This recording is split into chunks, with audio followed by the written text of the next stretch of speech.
Eu tava pensando, o que eu vou trazer hoje sobre relacionamento? A gente tem 50 tópicos para abordar, alguns mais profundos, outros mais simples, alguns mais solitários, né, sobre a vida de solteiro, vamos dizer assim, e outros mais conjugais mesmo. E eu pensei no seguinte: quantas vezes a gente deixa de ser compassivo com a gente mesmo? É muito comum a gente ter compaixão por todo mundo. Você tem uma pessoa lá que você gosta, que você, nossa, realmente, cara, você está passando por um momento difícil, respeita o teu tempo, entenda as tuas emoções, blá blá blá, tal. E você é compassivo com essa pessoa. A mesma coisa acontece às vezes em outra situação, onde você busca melhorar a vida daquela pessoa, você dá um mimo, você compra alguma coisa, você está ali dando suporte, você está ali presente. Mas quando a gente vem para nossa vida pessoal, isso não acontece. A gente muitas vezes não sabe acolher as nossas emoções, principalmente aqueles momentos mais difíceis. A gente não sabe ser generoso nas palavras com nós mesmos. E a gente não sabe dar suporte para nós. A gente simplesmente se abandona no processo. Porque muitas vezes isso vem lá de trás. Não porque o teu passado te define, mas porque ele é parte dos teus aprendizados. Como é que a gente se abandona? Quando a gente era criança, muita gente buscou acolhimento, buscou atenção. E o que a gente recebeu foi abandono, foi rejeição, foi invalidação, foi menosprezo e coisas do tipo. E aí esses comportamentos e características, elas vão crescendo. Porque não é que um evento gerou isso, é uma sucessão de eventos. Por exemplo, se lá atrás eu gostava de brincar com meus irmãos e eles não me deixavam brincar junto, aquilo me incomodava, me gerava um pequeno trauma. E aí quando eu vou para a escola e eu sou o último a ser escolhido na educação física, ou nos grupos e tudo mais, isso aumenta esse sentimento de rejeição. E isso vai se desenvolvendo ao longo da vida com pequenos outros processos de rejeição. E eu viro um adulto que me sinto extremamente rejeitado. E eu sempre falo para os meus clientes que é o seguinte: a gente tende a evitar o desconforto, muitas vezes tomando uma atitude precipitada. Por exemplo, se eu tenho esse medo da rejeição, quando uma relação começa a ficar muito íntima, eu rejeito. Ao invés de eu esperar que o outro tome uma postura, porque eu já acredito que ele vai terminar comigo, eu vou lá e termino com ele. Eu falo, não estou pronto, não quero. Invento desculpa, invento histórias, narrativas e qualquer coisa do tipo, para que eu não tenha que lidar com aquilo. Só que olha só que antagônico. Ou, olha o paradoxo. Eu estou lidando com a rejeição, só que não é do outro. Na minha cabeça, muitas vezes eu vou ter um viés de confirmação ali, um processo inconsciente, que é: eu sabia que ele ia me rejeitar, uma hora ou outra, porque ele me abandona. Ele vai embora, porque eu já dei todos os indicadores de que eu não estou disponível. E aí, novamente, me falta compaixão.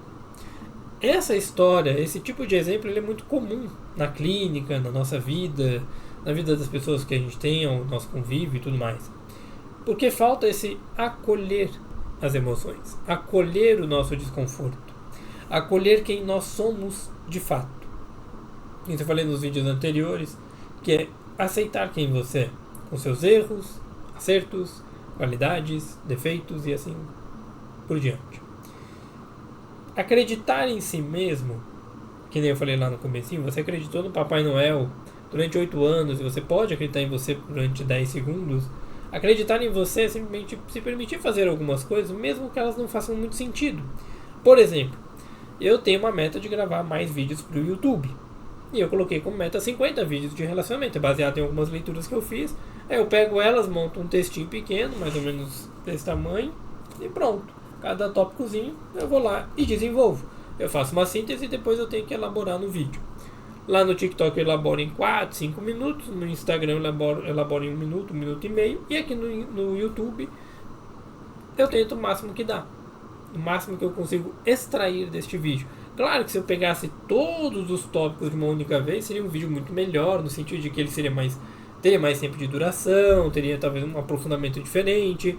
Mas a ideia de fazer os vídeos curtinhos, de 5 a 12 minutos mais ou menos, é para poder me desenvolver. Por que eu estou dando esse exemplo? Porque se eu não me permito fazer isso, o que eu vou crescer como crença? De que eu não tenho capacidade, eu não tenho repertório para fazer um vídeo no YouTube. E muitas de nós que trabalhamos com criação de conteúdo, ou queremos começar a trabalhar com isso, a gente passa a acreditar nessa ideia de que Ah, mas eu não tenho espaço. Ah, mas ninguém vai me ouvir. E vai. Meu segundo vídeo dessa série tem 70 views. Perdão. Os outros 3 últimos, eles têm uma média de 30, 40 views. Então são vídeos que têm interesse. Talvez se eu fizesse mais algumas coisas interessantes, algumas thumbnails melhores, legendas e por aí vai, tivesse mais divulgação. Mas tô aqui, tentando. E é isso que eu quero que você comece a fazer com você mesmo. É isso que eu quero te convidar a fazer. Tente ser mais compassivo com você mesmo. Comece a fazer tudo o que você faz pelos outros, por você. Pensa que quem está passando pela situação é um amigo seu. Essa é uma dica que a gente usa muito porque é mais fácil fazer com os outros do que com você. Então é um processo que você vai desenvolvendo. Pô, mas como é que eu vou fazer? Vou na frente do espelho e falo como se fosse terceira pessoa? Se fizer sentido, você pode fazer dessa forma. Se você quiser fazer de forma escrita, também. Se você quiser fazer em outra língua, falando inglês, espanhol, chinês, coreano, pode ser também. O importante é falar. A intenção da fala, mais o seu conteúdo, faz uma mudança de conexões neurais em você, que permite a sua mudança de comportamento também. Quando a gente está em terapia a gente fala muito da terapia da fala, principalmente vindo da orientação psicanalítica, não é a minha orientação, mas é o que a gente tem lá. Por que funciona bem em alguns aspectos? Porque você põe para fora e você se ouve. E no que você se ouve e põe para fora, você elabora aquilo de uma forma diferente.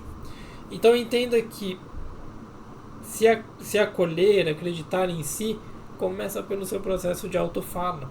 Começa por um processo de entender como é que você funciona.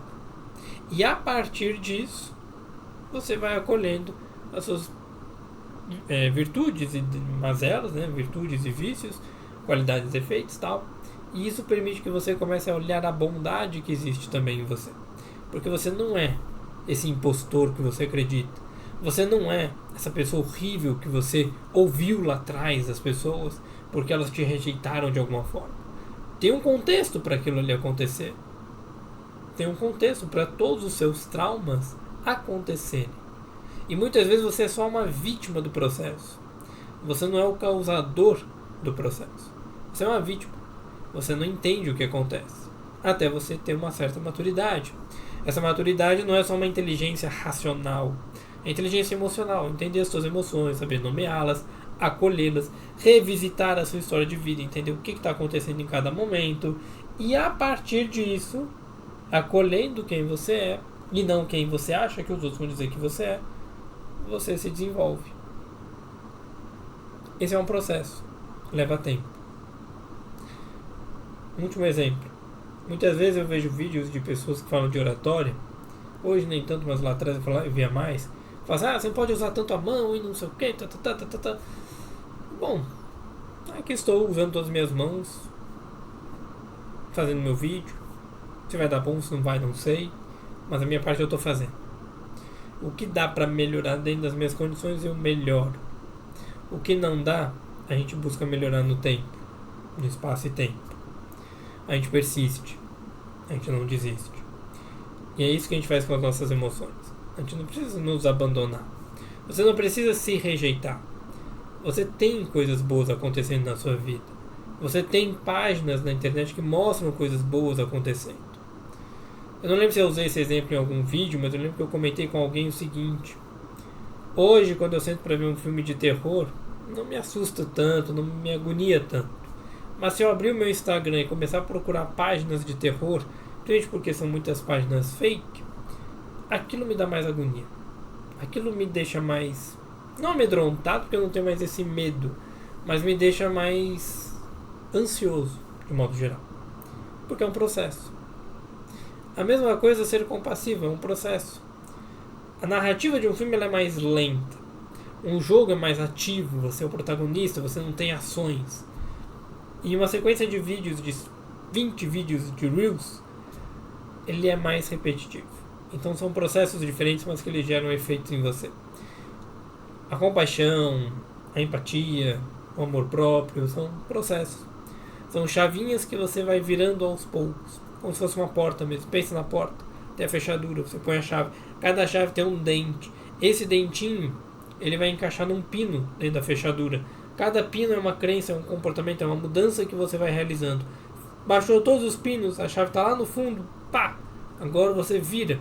No que você vai virar essa chave, vamos considerar que você está abrindo uma porta, ou destrancando uma, né?